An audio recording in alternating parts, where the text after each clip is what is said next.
जय श्री सद्गुरुदेवाय नमः। जय श्री गणपति देवाय नमः। ओम नमो दामोदराय नमः। कार्तिक मास महात्म्य कथा 16वां अध्याय। सुनो लगा कर मन सभी संकट सब मिट जाए। कार्तिक महात्म्य का कमल पढ़ो 16वां अध्याय। राजा पृथु ने कहा, हे नारद जी, यह तो आपने भगवान शिव की बड़ी विचित्र कथा सुनाई है। अब कृपा करके आप यह बतलाइए कि उस समय राहु उस पुरुष से छूटकर कहाँ गया। नारद जी बोले, उससे छूटने पर वह दूत बारबर नाम से विख्यात हो गया और अपना नया जन्म पाकर वह धीरे धीरे जलंधर के पास गया। वहाँ जाकर उसने शंकर की सब चेष्टा कही। उसे सुनकर दैत्यराज ने सब दैत्यों को सेना द्वारा आज्ञा दी। नेमि और शुम्भ शुम्भ आदि सभी महाबली दैत्य तैयार होने लगे। एक से एक महाबली दैत्य करोड़ों करोड़ की संख्या से निकल युद्ध के लिए जुट पड़े। महाप्रतापी सिंधुपुत्र शिवजी से युद्ध करने के लिए निकल पड़ा। आकाश में मेघ छा गए और बहुत अपशकुन होने लगे। शंकराचार्य और कटे सिर वाला राहु सामने आ गए। उसी समय जलंधर का मुकुट खिसक गया, परंतु वह नहीं रुका।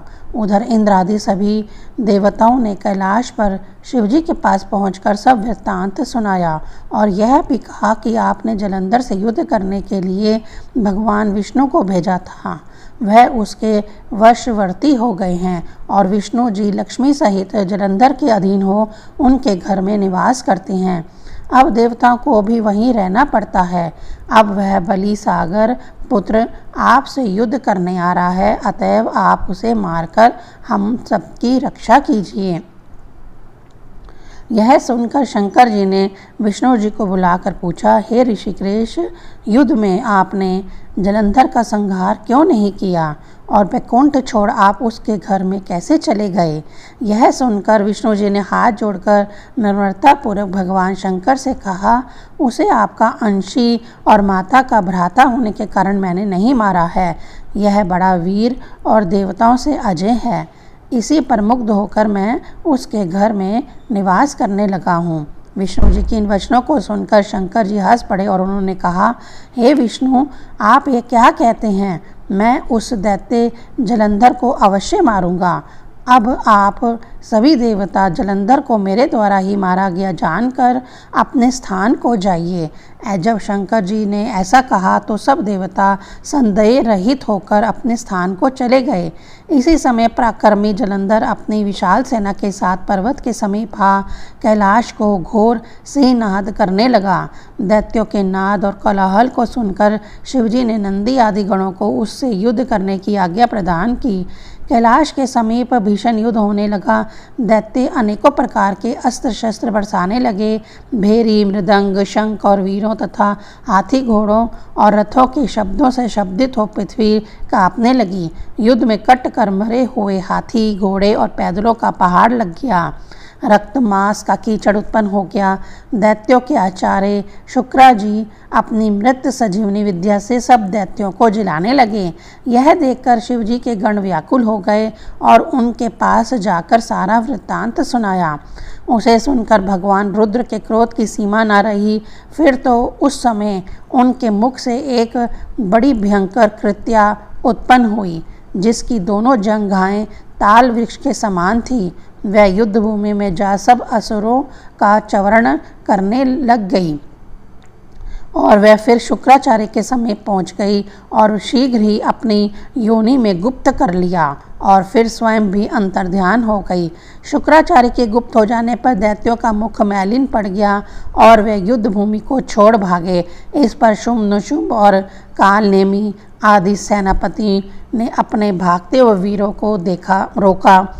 शिवजी के नंदी आदि गणों ने भी, जिसमें गणेश और स्वयं कार्तिकेय जी भी थे, दैत्यों से भीषण युद्ध करना आरंभ कर दिया। 16वां अध्याय संपूर्ण। 17वां अध्याय। भक्ति से भरे भाव हे हरि मन उपजाओ। 17वां का अध्याय। कार्तिक कृपा दृष्टि कर जाओ। उस समय शिव जी के गण प्रबल थे और उन्होंने जलंधर के शुंभ निशुंभ और महासुर काल नेमी आदि को पराजित कर दिया। यह देखकर सागर पुत्र जलंधर एक विशाल रथ पर चढ़कर, जिस पर लंबी पताका लगी हुई थी, युद्ध भूमि में आया।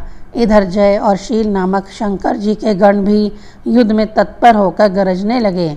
इस प्रकार दोनों सेनाओं के हाथी, घोड़े, शंख, भेरी और दोनों ओर की सिंहनाद से धरती त्रस्त हो गई।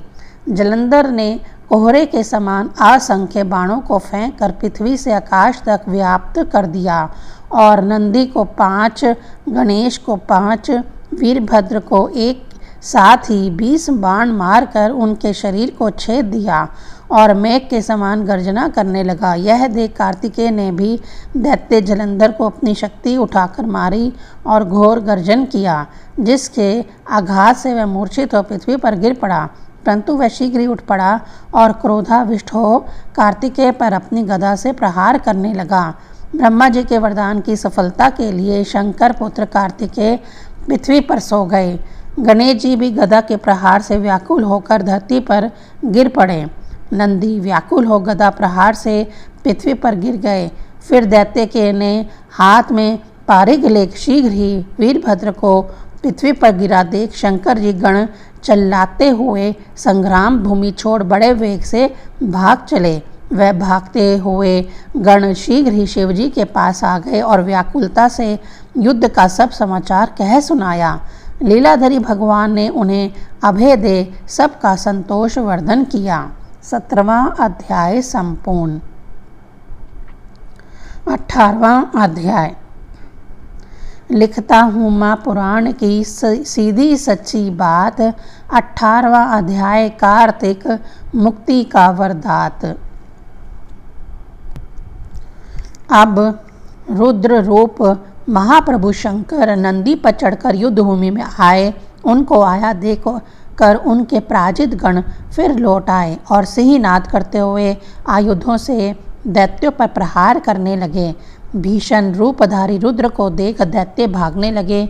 तब जलंधर हजारों बाण छोड़ता हुआ शंकर की ओर दौड़ा। उसके शुंभ निशुंभ आदि वीर भी शंकर जी की ओर दौड़े। इतने में शंकर जी ने जलंधर के सब बाण जालों को काट अपने अन्य बाणों की आंधी से दैत्यों को अपने फरसे से मार डाला। खड्गरोमा नामक दैत्य को अपने फरसे से मार डाला और बालाहक का भी सिर काट दिया। घसमर भी मारा गया और शिवगण चिशी ने प्रचंड नामक दैत्य का सिर काट डाला। किसी को शिवजी के बैल ने मारा और कई उनके बाणों द्वारा मारे गए। यह देख जलंधर अपने शंभु आदि दैत्यों को धिक्कारने और भयभीतों को धैर्य देने लगा, पर किसी प्रकार भी उसके भयग्रस्त दैत्य युद्ध को ना आते थे। जब दैत्य सेना पलायन आरंभ कर दिया, तब महाक्रुद्ध जलंधर ने शिवजी को ललकारा और 70 बाण मारकर शिवजी को दिग्ध कर दिया। शिवजी उसके बाणों को काटते रहे, यहाँ तक कि उन्होंने जलंधर की ध्वजा, छत्र और धनुष को काट दिया। फिर 7 बाण से उसके शरीर में भी तीव्र आघात पहुँचाया। धनुष के कट जाने पर जलंधर ने गदा उठाई। शिवजी ने उसकी गदा के टुकड़े कर दिए। तब उसने समझा कि शंकर मुझसे अधिक बलवान है, अतएव उसने गंधर्व माया उत्पन्न कर दी। अनेक गंधर्व अप्सराओं के गण पैदा हो गए। वीणा और मृदंग आदि बाजों के साथ नृत्य व गान होने लगा। इससे अपने गणों सहित रुद्र को मोहित हो अग्राक हो गए। उन्होंने युद्ध बंद कर दिया। फिर तो काम मोहित जलंधर बड़ी शीघ्रता से शंकर का रूप धारण कर वृषभ पर बैठकर पार्वती के पास पहुंचा। उधर जब पार्वती ने अपने पति को आते देखा तो अपनी सखियों का साथ छोड़ दिया और आगे आई। उन्हें देख काम आतुर जलंधर का वीर्यपात हो गया और उसके पवन से वह जड़ भी हो गया। गौरी ने उसे दानव समझा। वह अंतर्ध्यान हो उत्तर की मानस पर चली गई। तब पार्वती ने विष्णु जी को बुलाकर दैत्य धन का वह कृत्य कहा और यह प्रश्न किया कि क्या आप इससे अवगत हैं। भगवान विष्णु ने उत्तर दिया, आपकी कृपा से मुझे सब ज्ञात है। हे माता, आप जो भी आज्ञा करेंगी मैं उसका पालन करूँगा। जगत माता ने विष्णु जी से कहा, उस दैत्य ने जो मार्ग खोला है उसका अनुसरण उचित है। मैं तुम्हें आज्ञा देती हूँ कि उसकी पत्नी का पतिव्रत भ्रष्ट करो, वह दैत्य तभी मरेगा।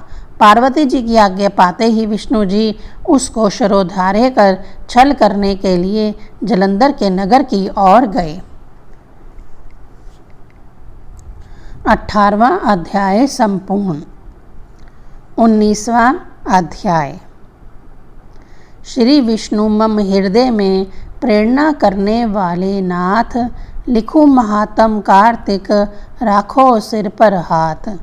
राजा पृथु ने पूछा, हे नारद जी, अब आप यह कहिए कि भगवान विष्णु ने वहां जाकर क्या किया तथा जलंधर की पत्नी का पतिव्रत किस प्रकार नष्ट हुआ। नारद जी बोले, जलंधर के नगर में जाकर विष्णु जी ने उसकी पतिव्रता स्त्री वृंदा का पतिव्रत भंग करने का विचार किया। वह उसके नगर के उद्यान में जाकर ठहर गए और रात में उसको स्वप्न दिया।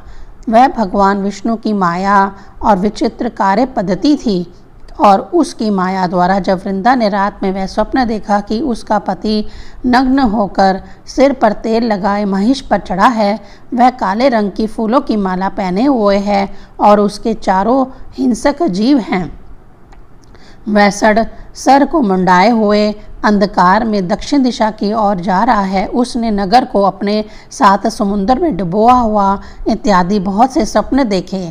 तत्काल भी वह स्वप्न का विचार करने लगी। इतने में उसने सूर्यदेव का उदय होते हुए देखा तो सूर्य में उसे एक छिद्र दिखाई दिया तथा वह कांतिहीन था। इसे उसने अनिष्ट जाना और वह भयभीत और रोती हुई छज्जे, अटारी तथा भूमि कहीं भी शांति को प्राप्त ना हुई। फिर अपनी 2 सखियों के साथ उपवन में गई, वहाँ भी उसे शांति नहीं मिली। फिर वह जंगल में निकल गई, वहाँ उसने सिंह के समान 2 भयानक राक्षसों को देखा, जिससे वह भयभीत और भागने लगी। उसी क्षण उसके समक्ष अपने शिष्यों सहित शांत मौनी तपस्वी वहाँ आ गया। भयभीत वृंदा उसके गले में अपना हाथ डाल उससे रक्षा की याचना करने लगी। मुनि ने अपनी एक सी ही ओंकार से उन राक्षसों को भगा दिया।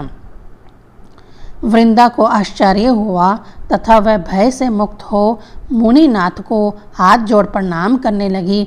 फिर उसने मुनि से अपने पति के संबंध में उसकी कुशल क्षेम का प्रश्न किया। उसी समय 2 वानर मुनि के समक्ष आकर हाथ जोड़ खड़े हो गए और यूं ही मुनि ने भ्रुकुटी संकेत किया, त्यों ही वह उड़कर आकाश मार्ग से चले गए। फिर जलंधर का सिर और धड़ ले मुनि के आगे आ गए। तब अपने पति को मृत हुआ जान वृंदा मूर्छित हो पृथ्वी पर गिर पड़ी और अनेक प्रकार से दारुण विलाप करने लगी। पश्चात उस मुनि से कहा, हे कृपानिधि, आप मेरे पति को जीवित कर दीजिए। पतिव्रता दैत्य पत्नी ऐसा कहकर दुखी श्वासों को छोड़कर मुनीश्वर के चरणों पर गिर पड़ी। तब मुनीश्वर ने कहा, यह शिवजी द्वारा युद्ध में मारा गया है, जीवित नहीं हो सकता, क्योंकि जिसे भगवान शिव मार देते हैं वह कभी जीवित नहीं हो सकता, परंतु शरणागत की रक्षा करना सनातन धर्म है। इसी कारण कृपा करके मैं इसे जिलाए देता हूँ। नारद जी ने आगे कहा, वह मुनि साक्षात विष्णु ही थे, जिन्होंने यह सब माया फैला रखी थी। वह वृंदा के पति को जीवित करके अंतर्ध्यान हो गए। जलंधर ने उठकर वृंदा को आलिंगन किया, मुख चूमा। वृंदा भी पति को जीवित हुआ देख अत्यंत हर्षित हुई और अब तक हुई बातों को स्वप्न समझा। तत्पश्चात वृंदा सकाम हो बहुत दिनों तक अपने पति के साथ विहार करती रही। एक बार सुरत एवं संभोग काल के अंत में उन्हें विष्णु को देखकर उन्हें ताड़ित करते हुए बोली, हे पराई स्त्री से गमन करने वाले विष्णु, तुम्हारे शील को धिक्कार है। मैंने जान लिया है कि मायावी तपस्वी तुम ही थे। इस प्रकार कहकर कुपित पतिव्रता वृंदा ने अपने तेज को प्रकट करते हुए भगवान विष्णु को शाप दिया, तुमने माया से 2 राक्षस मुझे दिखलाए थे, वही दोनों राक्षस किसी समय तुम्हारी स्त्री ला हरण करेंगे। सर्पेश्वर जो तुम्हारा शिष्य बना है, यह भी तुम्हारा साथी रहेगा। जब तुम अपनी स्त्री के विरह में दुखी होकर विछड़ोगे, उस समय वानर ही तुम्हारी सहायता करेंगे। ऐसा कहते हुए पतिव्रता वृंदा अग्नि में प्रवेश कर गई। ब्रह्मा आदि देवता आकाश से उसका प्रवेश देखते रहे। वृंदा के शरीर का तेज पार्वती जी के शरीर में चला गया। पतिव्रता के प्रभाव से वृंदा ने मुक्ति प्राप्त की। 19वां अध्याय संपूर्ण। ओम नमो दामोदराय नमः।